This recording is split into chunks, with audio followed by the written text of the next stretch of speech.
8 মাস পর ফের দিলীপ। অমিত শাহের বৈঠকেই কামব্যাকের ইঙ্গিত প্রাক্তন রাজ্য সভাপতি দিলীপ ঘোষের। দূরত্ব কি কমছে? ভোটের মুখে বিজেপিতে ফের সক্রিয় হতে চলেছে দিলীপ ঘোষ। প্রত্যেক নেতার জীবনেই এই সময় আসে। এবার দিলীপের নিশানায় কে?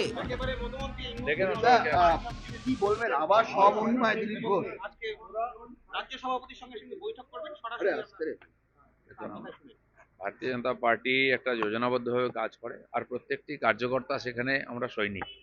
পার্টি যাকে যে কাজের যোগ্য মনে করে সেই কাজ দেয়। আমাকে একসময় রাজ্যের সাধারণ সম্পাদক, রাজ্যের সভাপতি, তারপরে কেন্দ্রের দায়িত্ব দিয়েছিল, তো আমি তখন সেই রোল প্লে করেছি। আমাদের পরবর্তী জেনারেশন সবসময় রেডি থাকে, তো নেতৃত্ব পরিবর্তন হতে থাকে, পার্টি এগোতে থাকে। তো এখন যারা নেতৃত্ব দিচ্ছেন তারা বাংলার ব্যাপারে ভাবছেন, করছেন, ডিসিশন নিচ্ছেন।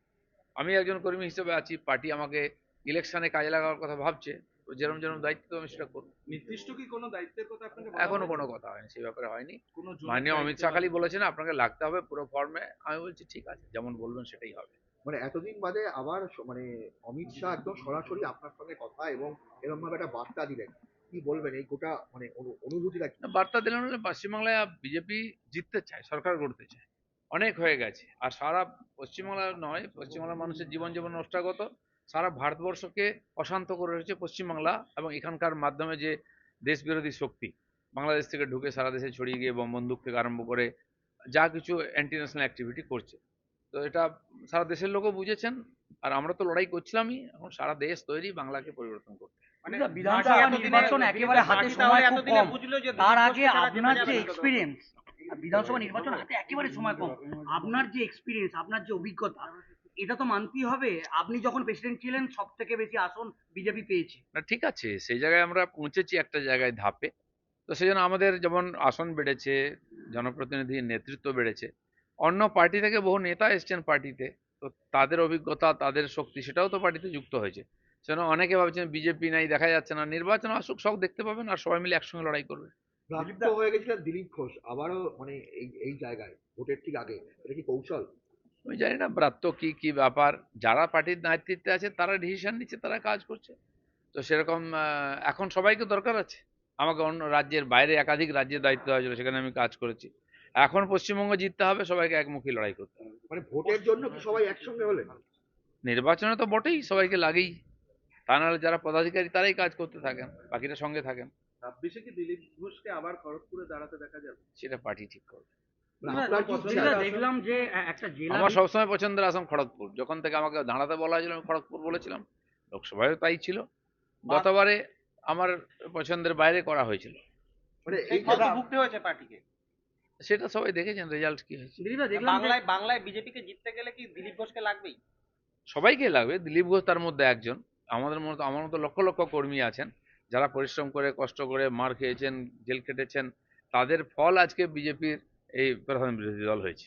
দিলীপদা, দেখলাম পার্টির তরফ থেকে একটা তালিকা তৈরি করা হয়েছে জেলা ওয়াইজ প্রচারে, এবং সেখানে আপনারও শিডিউল দেখা যাচ্ছে। তাহলে কি আপনি আবার কাল থেকে জেলা ওয়াইজ পার্টি? আমাকে কিছু বলা হয়নি, আমি মাননীয় রাজ্য সভাপতির সঙ্গে দেখা করতে এসেছি, আজকে বসে একটু কথা বলবো, উনি কি চাইছেন আমার কাছ থেকে। তো তারপরে তারা যে শিডিউল দেবেন সেটা আমি ফলো করবো। আপনার দল আপনাকে এতদিন ধরে সেইভাবে কাজে লাগায়নি, হঠাৎ করে ভোটের আগেই এটা কি স্বার্থের জন্যই করা হচ্ছে? লাগাইনি, মানে লাগাবার সুযোগ ছিল না। আমাকে সর্বভারতীয় দায়িত্ব আসলে আমি অন্য রাজ্যে গেছি, 5-6টা রাজ্যে গিয়ে সব বুথ সশক্তিকরণের কাজ করেছি। আর লাস্ট যে লোকসভা নির্বাচন হয়েছে সেখানে আমি প্রার্থী ছিলাম।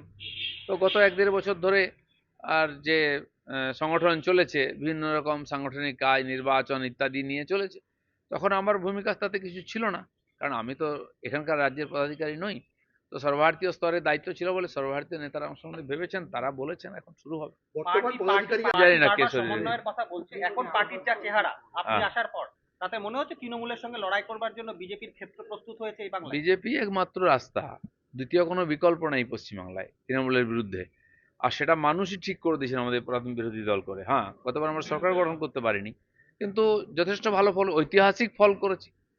গত 30-40 বছরে এত বিরোধী শক্তি হিসাবে কোন পার্টি ছিল? বিজেপি গুলোকে একবারে ক্লিন চিট দিয়েছে, তোমরাই আগামী দিনে আছো। হ্যাঁ, এবার আমাদের দায়িত্ব কেন্দ্র, রাজ্য, বুথ স্তর পর্যন্ত সমস্ত কর্মীরা মিলে পশ্চিমবাংলার মানুষের স্বপ্নকে সফল করা। দিলীপ ঘোষকে বিভিন্ন রকম ভাবে কোণঠাসা করার চেষ্টা হয়েছিল দলের ভেতরে, দলের বাইরেও। বড় দিলীপ ঘোষকে তো এটাই তো রাজনীতি, কোণঠাসা করা, কাউকে বেশি সুযোগ দেওয়া, কম দেওয়া। তো যদি সে যোগ্য থাকে রাজনীতি করার মতো, প্রত্যেক নেতার জীবনে এরকম পরিস্থিতি আসে, তো সেটা আমি আমার মতো লড়াই করেছি। আমি ধৈর্যের সঙ্গে ছিলাম পার্টির কাজ করার জন্য, যে পরিবর্তন করতে হবে। তো পার্টি যদি মনে করে আমার উপযোগিতা আছে, প্রয়োজন আছে, আমাকে কাজ দেবে। কিন্তু দেখলাম এটাই আপনার ইম্পর্টেন্স। কোথাও না কোথাও কর্মীরা তারা একটা প্রেশার তৈরি করেছেন, দল বাধ্য হয়েছে, আপনি কি মনে করেন? আমি জানি না কে প্রেশার তৈরি করেছে। আমার কেন্দ্রীয় নেতৃত্বের উপরে ভরসা ছিল যে আমি পার্টির কাজ করেছি, যে কাজ আমাকে দেওয়া হয়েছে আমি আমার পুরো শরীর মন বুদ্ধি দিয়ে কাজ করেছি, সাফল্য এসছে। তো যখন আমাকে প্রয়োজন হবে তারা আমাকে ডেকে নেবেন। অমিত শাহ যে লক্ষ্যমাত্রা দিয়েছেন 2/3, এটা কি লক্ষ্যমাত্রা সবসময় বড়ই থাকে, আর তবে কি আমরা বেশি পরিশ্রম করি, আর সেটাই হবে এবারে। দিলীপদা 26-এ ক্ষমতা দখল কি সম্ভব এখনো পর্যন্ত যা সংগঠনের অবস্থা এই মুহূর্তে? অসম্ভব কি আছে পৃথিবীতে? ত্রিপুরাতে কোনোদিন আমাদের এমএলএ জিতেনি, ডাইরেক্ট ক্ষমতায় এসেছি। আমাদের পাশে উড়িষ্যায় হামাগুড়ি দিতে দিতে আজকে আমরা ক্ষমতায় এসেছি। রাজনীতির পরিবর্তন 1 মাসের মধ্যে হয়ে যাবে। এর আগে গত 1-1.5 বছর ধরে পশ্চিমবাংলায় যে পরিস্থিতি চলেছে, সাধারণ মানুষ যেভাবে ক্ষোভ বিক্ষোভ দেখিয়েছেন, তারা বুঝিয়ে দিয়েছেন এই সরকারের সঙ্গে তারা খুশি নন, তারা পরিবর্তন চান। সুযোগটা বিজেপি নিচ্ছে। যাদের সঙ্গে সংঘাত বলা হয় রাজনৈতিক মহল বলেন দলের মধ্যে, সবাই কি আপনারা একসাথে আবার ভোটের ময়দানে? আমি জানি না কার সঙ্গে কি সংঘাত, আমার সঙ্গে কারো কোনো সংঘাত নয়। আমার তো লড়াই টিএমসির সঙ্গে। দাদা লাস্ট প্রশ্ন, প্রাসঙ্গিক হয়ে দিলীপ ঘোষের আগামী দিনের লক্ষ্য কি হবে? বিজেপিকে জিতিয়ে ক্ষমতায় আনা পশ্চিমবাংলায়, এটাই আমাদের কাছে মিশন। আর আমি 10 বছর ধরে এটা নিয়ে কাজ করছি। Thank you. দাদা, একটা last প্রশ্ন দাদা, আমরা দিলীপ ঘোষ মানে যেটাকে দাবাং স্টাইল চাবুক মেরে রাজনীতি করা এবং সেখান থেকে সত্তা আটকে আনা। তো সেই প্রয়োজন হলে ব্যাপারে সেটাও করব আমি। দেখবো পার্টি আমরা। ঠিক করবো আমি কি করব।